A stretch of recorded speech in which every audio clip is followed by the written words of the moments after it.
Budgeting right now is difficult for everybody. I've been making an Excel budget for over a decade. Well, so that isn't actually true. I've been budgeting for over a decade, but I actually started with Excel and then I moved on to some apps and I've recently come back to Excel budgeting. I'm kind of a budgeting expert, like a budgeting ninja, shall we say. All that to say, these times are hard for me, someone with a ton of budgeting experience to plan for. So if you're feeling overwhelmed, it's okay. We all are. And in June, we have some very expensive ridiculousness to plan for. I'm not looking forward to June.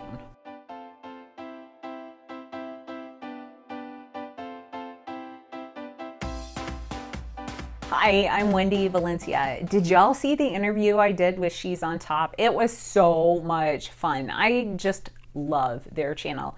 I've been following them for a while now and their content is so helpful, especially with like all the COVID stuff that they're doing. So I'm going to put a link down in the description box if you want to go and watch that and tell them that I sent you over and said, hey.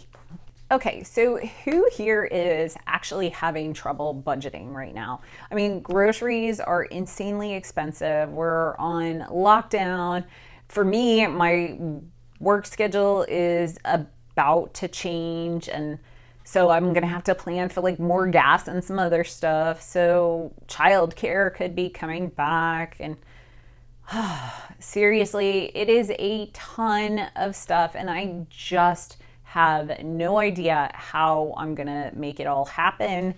Like, do I assume that it's gonna happen and plan for it, which seems like the best idea to me, or do I just set all that money aside and if it happens, it happens. If it doesn't, it doesn't. So if you're having major budgeting issues, go ahead and click that like button and that'll let us all know that we're not alone in all of this. And while you're down there, don't forget to subscribe. I feel like I should always have Melina pop up over my shoulder and say, subscribe to my mother's channel. So let's go over how we're handling our spending plan with all of the uncertainty. So in this house right now, we're doing a fixed and a flexible spending plan. So the fixed category is the stuff that we don't typically overspend on. It's not a stressor category for us. It's just stuff, bills that get paid, you know, all of the bills, the cell phone bills, the storage unit, the bills. The flexible category, or the scary categories as I like to call them, are the food and the clothing and the all-encompassing miscellaneous category, which is frequently a problem area for me. But this system's working really well for us for budgeting during uncertain times because it really allows us basically to set an amount for the things that we don't know are coming, and it's just sitting in my bank account. And hey, if we don't spend it, it gets rolled over the next month and, you know, it goes to savings. So this month, our total income was the same as it always is. It's $11,455.40.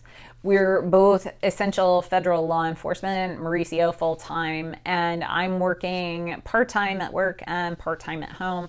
And we're very thankful to have our jobs right now. So this month in our utilities category, we have our cell phones for $170 and our infamous storage unit. And it's been so long since I've actually seen my stuff in the storage unit that I think when we unpack it, it's going to be like Christmas. Because I was thinking about some of the stuff the other day and I was like, oh yeah, I forgot about that. My sister-in-law texted me about a CD for some pictures and I was like, yeah, that's probably in my storage unit, but I don't know. And so, you know, it's going to be like kids on Christmas morning when we finally get our stuff out of storage.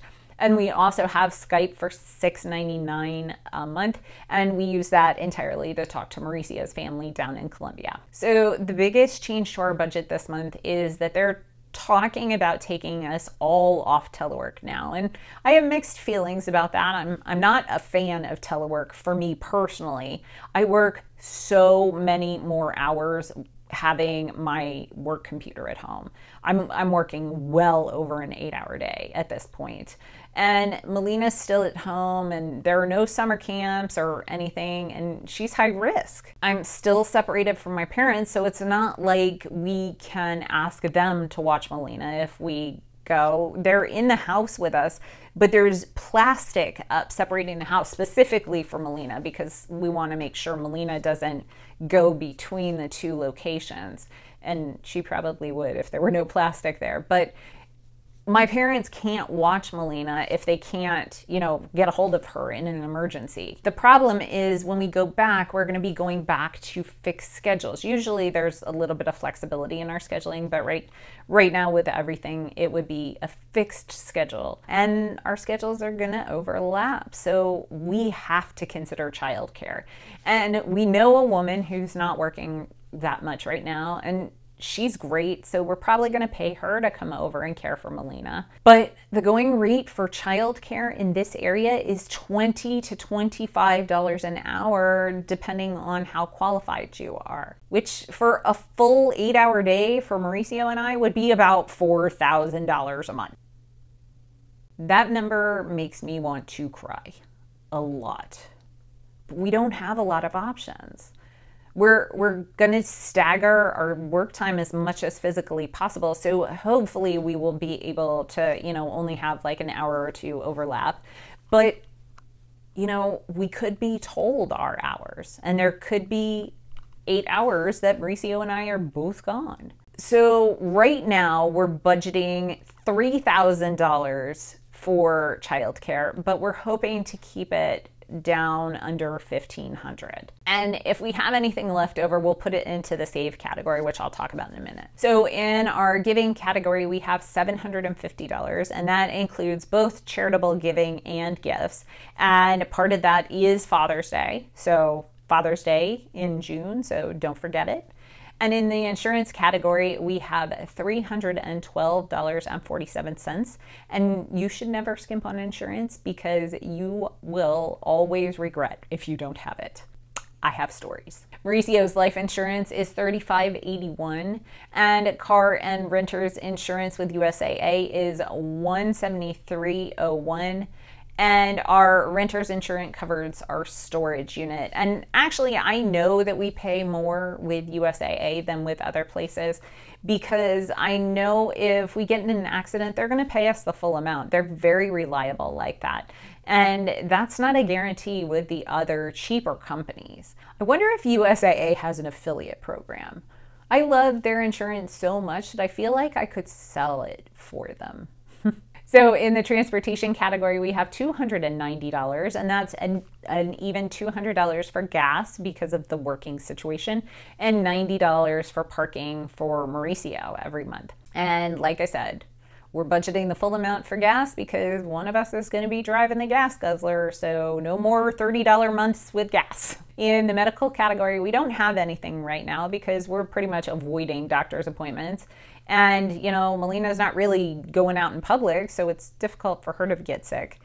And the only thing I need right now is an eye doctor and dentist appointment. And honestly, those appointments are way too up close and personal for me, someone who has 3 high-risk people in their house. So yeah, I'm not going to be doing any unnecessary doctor's appointments. So you may see me start to wear my glasses because my contact prescription is about to expire. And I only have just like another month of contacts. And savings. We actually have 2 savings categories, long-term and short-term.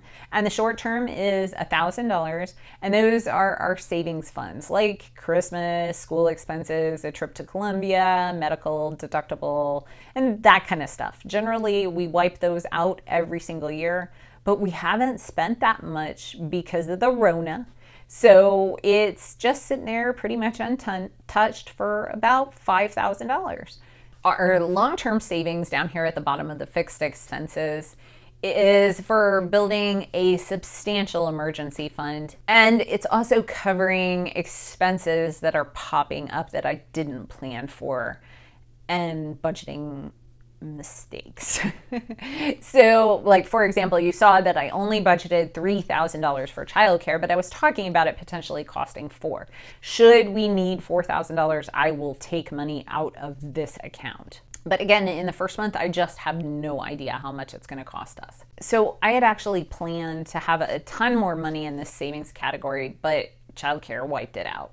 In the spending money, we have zero because we're not really spending anything. In the subscriptions, we have a total of $96.79, and that's $9.99 for Google storage, $14.95 for Audible, which is turning out to be my salvation right now. Like, whenever I'm making dinner, because now I do all the cooking, and Mauricio cooks every once in a while, he'll cook something out on the grill, but for I would say 95% of the time I'm doing the cooking. And so I'll listen to my books while I cook and clean the kitchen and whatever. And I have several friends that have told me that they're having trouble like focusing on reading, and it really has helped for me. It relieves me of the stress. Now, I try and avoid books that trigger like internal stress for me. I did read one for book club, and it upset me so much that I had to turn it off. It just was very internally stressful for me. But I did just read American Dirt, which is a intense book, but I loved it. It was really intense though, but I would highly recommend it on Audible. So if you're looking for like a good gift for Father's Day and your, husband or dad likes to read, I would highly recommend giving them an Audible gift. It is an excellent gift, especially right now.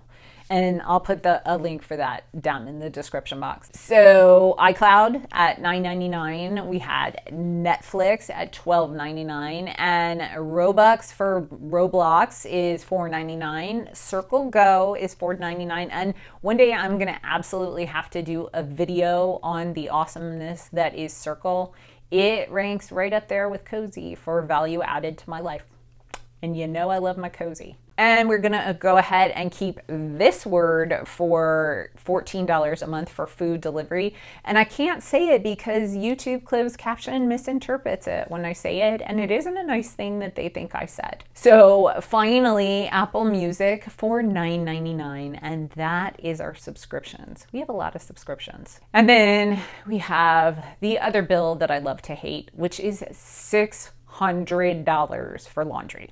As y'all know, I said earlier, my parents still live in the house, but they live downstairs and we put plastic up. Well, the laundry room is down there, and we decided very early on that we were not going to share the laundry room because that seemed to be the highest risk of cross-contamination.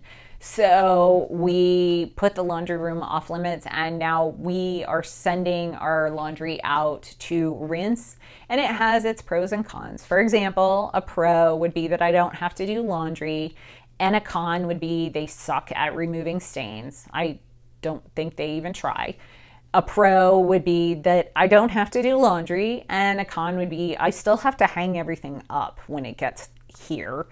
A pro would be that, did I mention I don't have to do laundry? And a con would be wash and fold means tons of wrinkles, where I'm accustomed to taking things out of the dryer immediately so they're never wrinkled. And a pro would be, like, you guessed it, I still don't have to do laundry. But a con is that it is insanely expensive to do laundry for a family. So in debt. This month we're continuing only to pay $1,500 to debt, which really annoys me because we are now having to push our debt-free date back to 2022. Yep, this month was the month that pushed it back to the next year, so from 2021 to 2022. But I think all of this has taught us that maybe having a large emergency fund is possibly more important than your debt-free date. Just because if you run into a huge emergency while you are paying off debt and you only have a little bit of money set aside for it, you're probably going to have to take out more debt to survive. And honestly, If you have to do that, you've not really learned anything, right? And in Mauricio's tuition, we have nothing because they canceled all architecture classes for summer session.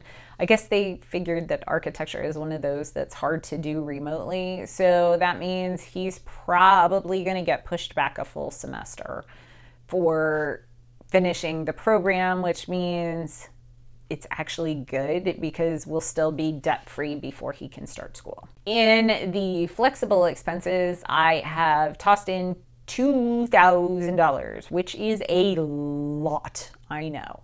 But grocery delivery is so expensive, and we're gonna start doing Home Chef again because I'm cooking every night, as I mentioned a minute ago, and Home Chef's meals are really fast and really delicious and so easy. And Melina likes to help when we do Home Chef. And we pretty much wiped out the deep freezer. And we just have stuff that I bought recently. Like, we have so much bread in there. And we're going to have to start buying meat again. So I figured this way was the best way we could do it. It just makes it easy and eliminates us from eating tacos, meatloaf, and spaghetti every week. And the dinners, honestly, right now are not that far off of what groceries are costing if you get them delivered.